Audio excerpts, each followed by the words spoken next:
नमस्कार, स्वागत है आप सभी का कॉम्पिटिटिव इंग्लिश ट्यूटोरियल के यूट्यूब चैनल पर और मैं हूं सतीश कुमार मिश्रा।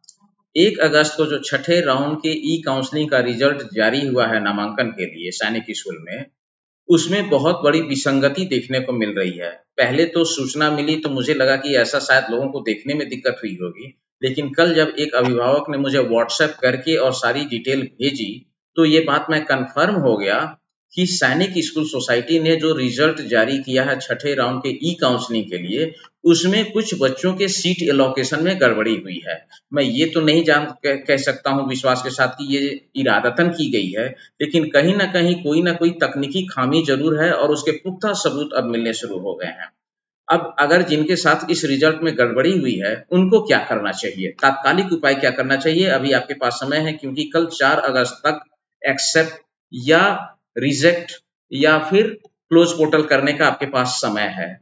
तो अगर आपको इस बीच में आप कैसे चेक करेंगे कि गड़बड़ी क्या है? दरअसल हुआ यूँ है कि मान लिया कि जैसे 2 बच्चे एक ही स्टेट से हैं। ये जो कहानी है मैं इसको प्रूफ के साथ आपको बताऊँगा और इसको पूरी कंप्यूटर स्क्रीन साझा करके इसका डिटेल मैं आपको समझाने वाला हूँ। गड़बड़ी दरअसल क्या हुई है कि एक ही कैटेगरी के 2 बच्चे हैं, दोनों का रैंक डिफरेंट है।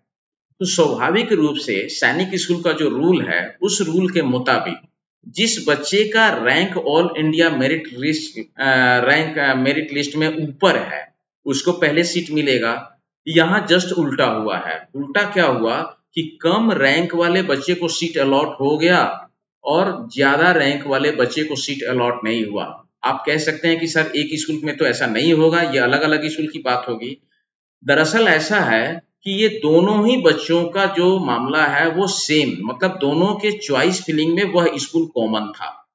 बल्कि एक का तो कहना ये है कि मेरा पहले नंबर का ही वो चॉइस था और उन्होंने मुझसे पूछ करके ही ई काउंसलिंग की थी और मैंने उनको चॉइस फिलिंग में बताया था कि आप भले साउथ से हैं लेकिन आप नॉर्थ ईस्ट को अगर देखेंगे तो शायद आपको सीट मिल जाएगा पहले राउंड में।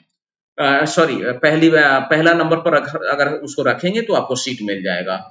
उन्होंने जिस स्कूल का चयन किया था वो था सैनिक स्कूल इम्फाल।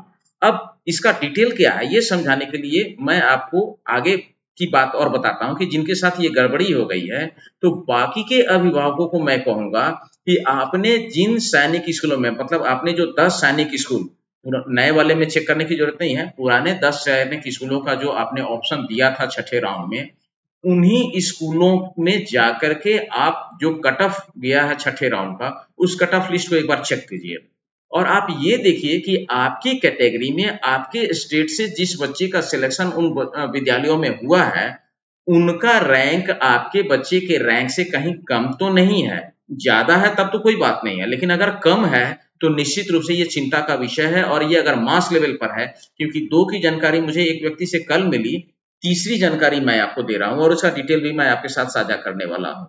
तो ये पूरा वीडियो आप शुरू से अंत तक देखिए और इस मैटर को पहले समझिए, इसकी गंभीरता को समझिए।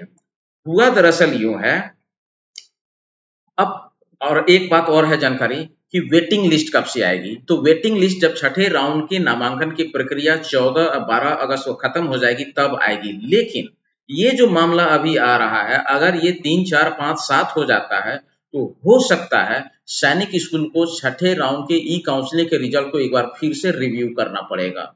ये रिव्यू करने लायक मैटर है भी। अब सवाल है कि ये मैटर कितना है, 2-3 है। अगर 3, 2 को जानकारी मुझे कल थी, तीसरी जानकारी मैं आपके बीच में देने वाला हूं। अगर ऐसे 5, 7, 8 अगर हो गए तब तो निश्चित रूप से इस राउंड के रिजल्ट को इनको रिव्यू करना ही पड़ेगा, दूसरा कोई उपाय नहीं है। हुआ क्या है इसको मैं साझा करूं, इसके लिए मैं आपको लिए चलता हूं अपने कंप्यूटर स्क्रीन पर। सबसे पहले देखिए, ये व्हाट्सएप में उन्होंने मुझे अपना डिटेल भेजा है। ये सैनिक स्कूल इम्फाल का कट ऑफ लिस्ट है। इस कट ऑफ लिस्ट को आप देखिए, यहाँ 13 नंबर का जो है, 13 नंबर आपके सामने आपको दिख रहा होगा। इस 13 नंबर वाले बच्चा को देखिए, स्टेट क्या है इसका, स्टेट ऑफ डोमिसाइल तेलंगाना है। कैटेगरी क्या है, अदर स्टेट कैटेगरी में है, ओबीसी कैटेगरी का ये बच्चा है। इसके मार्क्स कितने हैं, 251, और इसका रैंक कितना है, 5891, यानी 5891 रैंक है। अब मैं इस मामले को ऑफ करके और आपको बताता हूं कि दरअसल इसमें हुआ क्या है, इसमें गड़बड़ी क्या हुई है वो मैं आपको साझा करता हूं। अब ये देखिए, ये जो जिस बच्चे को सीट नहीं मिला उसका रैंक देखिए, इस बच्चे का रैंक देखिए 5835 है। तो कहाँ 5891 और कहाँ 5835। स्कोर देखिए 251 सेम है। और इसका जो कैटेगरी है वो कैटेगरी भी मैं अभी आपको दिखाता हूं कि इसका कैटेगरी क्या है। इस बच्चे का कैटेगरी देखिए आप,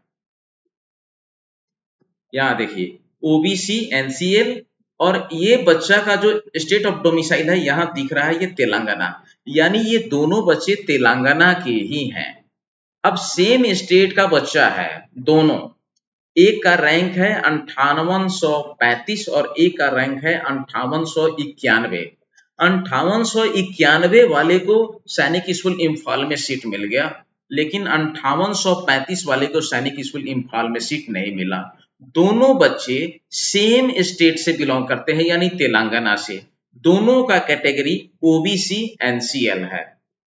अब सवाल है कि ये सैनिक स्कूल इम्फाल का इसमें कहीं कोई गलती नहीं है, उसको तो कटअप मिला है सैनिक स्कूल सोसाइटी के द्वारा। तो ये चूक किसी भी तरीके की तकनीकी खामी अगर होगी तो ये सैनिक स्कूल सोसाइटी के तरफ से हुई होगी। मैंने उनको इमीडिएट कहा कि आप इसके संदर्भ में सैनिक स्कूल सोसाइटी को इमीडिएट मेल कीजिए। उन्होंने ये मेल कर दिया है वहां पर, और मेल करने के बाद मैंने उनको सैनिक स्कूल सोसाइटी का कॉन्टैक्ट नंबर भी सेंड किया कि आप एक बार उनसे भी बात कर लीजिए। वो अपनी ऑफिस में है, पहुंच करके क्या बातचीत होती है और इस मेल का क्या रिप्लाई आता है। और इस अभिभावक का देखिए, इन्होंने जो अपना चॉइस फिलिंग किया था, इनके चॉइस स्कूल में भी आप देखेंगे तो सैनिक स्कूल इम्फाल पहले नंबर पर इनका चॉइस है, बावजूद इनको वहां पर सीट नहीं मिला है। तो कहने का मतलब है कि अगर इनको सीट वहां नहीं मिला, इनका रैंक भी बेहतर है, ऊपर रैंक वाले हैं इनसे लोअर रैंक वाले के, तो ये डिस्क्रिपेंसी तो साबित हो गई।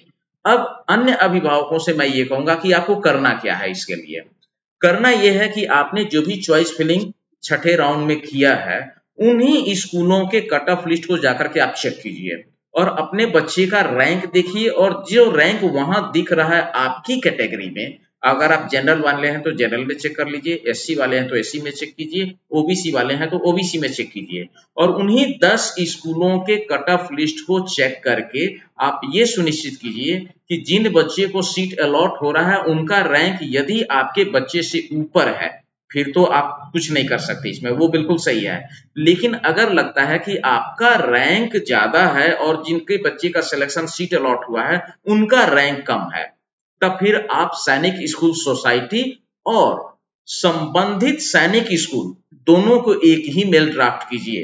अब वो संबंधित सैनिक स्कूल का मेल कहां से मिलेगा, तो इस ई काउंसलिंग के पोर्टल पर जो तीसरा टैब है, पहला है होम, दूसरा है ई काउंसलिंग प्रोसेस, तीसरा है स्कूल इंफॉर्मेशन। इसमें जो सेकंड जाएंगे आप स्कूल इंफॉर्मेशन, यहाँ जब आप क्लिक कर देंगे तो आपको सैनिक स्कूल सोसाइटी जितने भी स्कूल वाले होंगे उसका पोर्टल साइट ओपन हो जाएगा और यहाँ पर आपको सैनिक स्कूल के सारे के पोर्टल आपको मिलने लगेंगे। तो उस पर मेल एड्रेस यहाँ सब जगह दिया हुआ है, आप इसमें जाकर के मेल करके और उस सैनिक स्कूल को अपना सारा चीज इन्फॉर्म कर सकते हैं। तो दोनों को एक मेन सैनिक स्कूल सोसाइटी और सीसी में जिस सैनिक स्कूल में ये मामला वारदात हो रहा है उसको दोनों को आप मेल कर देंगे, इसकी जानकारी मिल जाएगी और उस पर निश्चित रूप से उस पर संज्ञान उनको लेना होगा, वो लोग लेंगे भी, जवाबदेही है, चूंकि वो उनके रूल रेगुलेशन को ये कहीं ना कहीं बार्ड कर रहा है। तो आप इसको एक बार सीरियसली देख लें। रह गई बात, कुछ लोगों ने पूछा है कि वेटिंग लिस्ट कब से, तो वेटिंग लिस्ट का ऑलरेडी डेट आपके सामने यहाँ दिया हुआ है, 16 अगस्त से आएगा, 12 अगस्त को ई काउंसलिंग खत्म होगा। लेकिन उससे पहले ये जो वेटिंग लिस्ट आए, इससे पहले मामला यहाँ बन रहा है कि सैनिक स्कूलों में नामांकन के लिए जो मामला अभी चल रहा है, ये डिस्क्रिपेंसी का कि कम मेरिट वाले को मिल गया और हायर मेरिट वाले को नहीं मिला, ये एक बहुत बड़ी चिंता की बात है और इसको दिखाना होगा। आप अगर सुविधा के लिए कहेंगे तो मैंने ऑलरेडी सभी स्कूलों का स्कूल वाइज, मतलब स्कूल वाइज जो राउंड वाइज जो कट ऑफ होता है वो हमने यहाँ पर तैयार कर दिया है। छठे राउंड का जो कट ऑफ है, आपको ये छठे राउंड का कट ऑफ मैं ग्रुप में डाल दूंगा। अगर आप में से किसी के पास नहीं है या आप मेरे व्हाट्सएप ग्रुप में नहीं है तो आप मैसेज करेंगे, आपको ये छठे राउंड का ई 9th के लिए भी और 6 के लिए भी सभी स्कूलों का मैंने पीडीएफ तैयार कर दिया है। ये पीडीएफ मैं डाल दूंगा ग्रुप में, आप इसे भी जाएं चेक करें और इसको हल्के में ना लें, इमीडिएट चेक करें कि आपको सीट नहीं मिला। बहुत सारे लोग सोचते हैं चलो वेटिंग में आ जाएगा, अरे जिसको मिला उसका तो देखिए कि उसका रैंक आपसे ऊपर है या नीचे। और आपको इस मेरिट कट ऑफ लिस्ट में सब कुछ मिल जाएगा। जिनका सिलेक्शन हुआ है वो किस कैटेगरी से हैं, उनका स्कोर क्या है और उनका ऑल इंडिया रैंक क्या है। AIR रैंक भी आपको यहाँ मिल जाएगा और इसके अकॉर्डिंगली आपको पता चल जाएगा कि आपसे नीचे वाले को सिलेक्शन हुआ है या ऊपर वाले को। ऊपर वाला है तब कुछ नहीं कर सकते, नीचे वाला अगर हुआ है और आपका रैंक ऊपर है तो निश्चित रूप से आपको इस पर एक्शन लेना चाहिए, इसका लाभ आपको मिलेगा। और यदि ये केसेस ज्यादा होगी तो हो सकता है छठे राउंड के रिजल्ट को एक बार फिर से रिवाइज करना पड़े, और ये किया जाएगा तो मे बी कि वेटिंग लिस्ट अब इसके वजह से प्रभावित भी हो जाएगा। तो अभी के लिए इतना ही। हाँ, इतना जरूर कह सकता हूँ कि मेरा नया बैच 10 अगस्त से शुरू हो रहा है। जो लोग अभी भी उम्र बची हुई है और लगे हुए कि अगली बार की तैयारी करनी है, वो हमारे साथ ऑनलाइन क्लास के लिए जुड़ सकते हैं। हमारा नंबर आपको डिस्प्ले होता है, आप कॉल कर सकते हैं, कॉन्टैक्ट कर सकते हैं। अभी के लिए इतना ही। विशेष और भी जैसे कुछ नई अपडेट आएगी मैं आपके बीच में जरूर आऊंगा। बहुत बहुत धन्यवाद।